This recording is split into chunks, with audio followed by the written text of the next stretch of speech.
Picture this. You finally get the car you've been saving for, or the job you dreamed about, or even the relationship you thought would make everything feel complete. For a while, life feels good. But then it happens. You start wanting more. The car feels outdated, the job becomes routine, the relationship no longer feels like the fairy tale. That nagging voice in the back of your head whispers, "Is this it?" This cycle of reaching, attaining, and then reaching again is so familiar that most of us take it for granted. But philosophers have been asking for centuries, why can't human beings ever be satisfied with what they already have? This isn't just about greed or materialism. It's about something deeper, woven into the very fabric of human nature. Two of philosophy's most influential thinkers, Aristotle, the ancient Greek who believed in flourishing through reason and virtue, and Friedrich Nietzsche, the radical modern who championed power, struggle, and self-overcoming, offer strikingly different but equally powerful explanations. Where Aristotle sees humans as restless because of their pursuit of virtue and their constant striving toward the good life, Nietzsche flips the script. He sees our dissatisfaction not as a problem to solve but as proof of life itself. In this video, we'll explore why humans will never be content with what they have. We'll walk through Aristotle's view of human flourishing, and why the pursuit of virtue can never fully settle us. Then we'll dive into Nietzsche's philosophy, where discontent is not a flaw but the fuel of greatness. Finally, we'll compare their perspectives and ask what they mean for us today, in a world of endless consumer options, social media, and restless ambition. By the end, you might see your own dissatisfaction in a new light, not as a weakness, but as a defining feature of being human. The historical context of human discontent. Human discontent is not a modern invention, it's an ancient truth. The oldest stories we have already describe people who are never satisfied. In the Greek myth of Pandora, curiosity opens a box that unleashes suffering into the world, leaving humans restless and vulnerable. In the Bible, Adam and Eve live in paradise, yet they cannot resist the forbidden fruit. Even when all their needs were met, they wanted more. Across cultures, these stories show that human beings are driven by an itch that nothing can fully scratch. This dissatisfaction shaped societies throughout history. Ancient kings built monuments not just to rule but to be remembered. Warriors fought not only for survival but for glory. Philosophers debated endlessly about the meaning of life, knowing they would never arrive at final answers. The Renaissance and the Enlightenment carried this same pattern forward, with humanity constantly reaching for new horizons in art, science, and exploration. Discontent, far from being a flaw, pushed civilization to evolve, yet it also left individuals struggling with the feeling that no matter how much progress was made, something was always missing. What Aristotle and Nietzsche do is give us a philosophical framework for understanding why this cycle never ends. Aristotle argues that our nature as rational beings ensures that we are always reaching toward a higher form of flourishing. Nietzsche argues that life itself is restless, and that to be alive is to desire, struggle, and overcome. In their different ways, both thinkers reveal that discontent is not just historical, it's structural. It's written into what it means to be human. Aristotle, desire, virtue, and eudaimonia.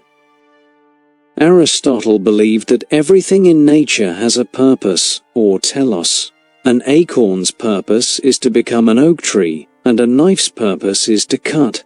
For humans, the highest purpose is eudaimonia, often translated as happiness but better understood as flourishing.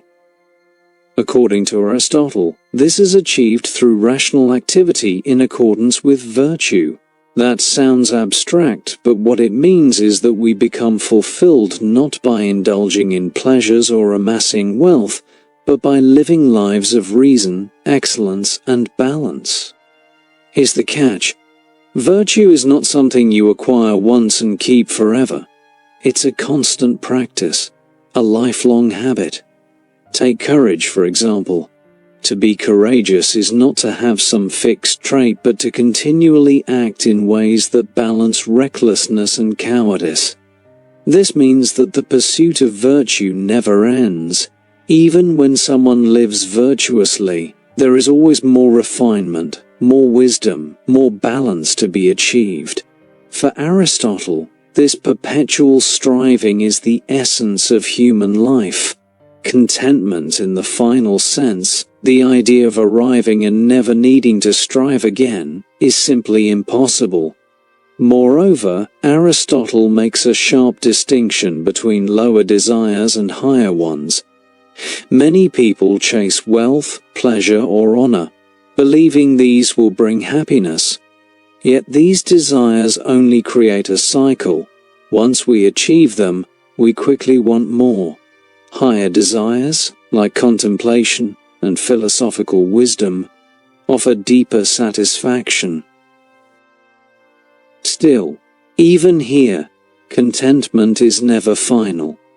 The philosopher can always think more, ask more, and learn more. Aristotle admits that the life of contemplation comes closest to fulfillment, but it remains a pursuit, not a destination. For him, human discontent is natural. It's the engine of our search for a good life. Nietzsche, will to power and eternal restlessness. Nietzsche enters the scene centuries later with an entirely different approach. While Aristotle grounds human striving in reason and purpose, Nietzsche denies that there is any fixed purpose at all. For him, life is not about fulfilling a destiny, but about creating one. At the heart of existence is the will to power, the drive not just to survive, but to expand, to overcome, and to express strength. Humans in this view are restless because that's what life itself demands. Unlike Aristotle, Nietzsche doesn't see dissatisfaction as a problem to solve. He sees it as the very essence of vitality. If you were ever fully content, Nietzsche would argue, you'd be dead inside. Satisfaction equals stagnation. Life is movement, struggle, tension, and growth. To want more is not greed, it is the pulse of existence. That's why Nietzsche despises the ideal of happiness as mere comfort. He calls it a petty goal fit for the herd. For great individuals, restlessness is not a weakness but the proof of greatness. Nietzsche sharpens this point with his thought experiment of eternal recurrence. Imagine living your exact life over and over again for eternity, every joy and every suffering repeated without change. Could you embrace that? Most would recoil at the thought, but Nietzsche challenges us to say yes, to affirm life as an endless cycle. This radical idea reveals how deeply he valued restlessness. Life is not something to escape or to pacify with illusions of contentment. It is to be embraced as a constant process of becoming, where dissatisfaction is not an obstacle but the very proof of being alive. Comparing Aristotle and Nietzsche.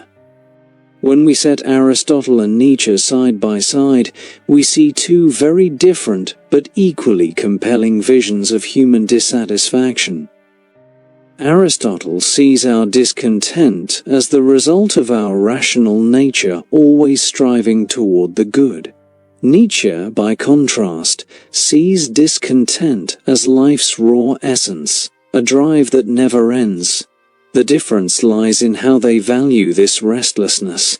Aristotle treats it as something to moderate and guide toward virtue. Nietzsche treats it as something to embrace and even celebrate. For Aristotle, discontent is a problem with a partial solution. By cultivating virtue and aiming for higher forms of fulfillment, we can approach contentment even if we never fully achieve it. For Nietzsche, there is no solution because there is no problem. To desire endlessly is not a curse, it is what makes us alive. The greatest danger, in his view, is not wanting too much, but wanting too little. Yet despite these differences, both philosophers agree on one thing: humans will never be content with what they have.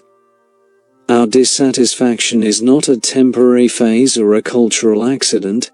It is baked into our very being. Whether through reason or through will to power, we are creatures of striving, not resting. Modern implications. These insights are especially relevant today. In a world of consumerism and constant stimulation, we live in a state of perpetual wanting. New phones, new trends, new social media platforms, they all promise satisfaction but leave us craving more. Aristotle would warn us that this cycle of lower desires, pleasure, wealth, status, will never fulfill us, because they are inherently unstable. Nietzsche, on the other hand, would shrug and say, "Of course they don't, that's life. The point is not to escape restlessness, but to channel it into creation and self-overcoming. Technology amplifies our restlessness. Social media, for example, thrives on dissatisfaction, always nudging us to compare ourselves to others and to seek more likes, more followers, more recognition." For Aristotle, this endless chase without virtue leads to imbalance and emptiness. For Nietzsche, it reflects our will to power, but in a shallow and uncreative form. The challenge, then, is not whether we can be content, but how we direct our discontent toward shallow cycles of consumption, or toward meaningful creation and growth. Modern psychology even echoes these ancient insights. The hedonic treadmill theory shows that no matter what happens, winning the lottery or suffering a loss, people tend to return to a baseline of dissatisfaction. This aligns perfectly with what Aristotle and Nietzsche observed long before modern science. The truth is, discontent isn't going anywhere. What matters is how we interpret it, and how we choose to live with it. Conclusion. Humans will never be content with what they have.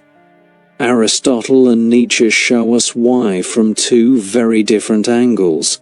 For Aristotle, our rational desire for the good ensures that we are always reaching beyond ourselves, striving toward virtue but never finally arriving. For Nietzsche, life itself is restlessness, a will to power that refuses to settle, and to be satisfied is to stop living. One seeks to guide dissatisfaction into balance, the other urges us to embrace it as the highest truth. And maybe both are right. Discontent is both our curse and our gift. It frustrates us when we feel like we can never arrive, but it also propels us forward, toward new ideas, new creations, and new horizons. To be human is to want more. That doesn't mean we should chase endlessly after shallow pleasures, but it does mean we should recognize restlessness as a defining feature of our existence. So the next time you feel that creeping dissatisfaction, the voice that says, "Is this it?" remember, you're not broken, you're human. And as Aristotle and Nietzsche would agree in their own ways, that restless hunger is the very thing that keeps life moving forward.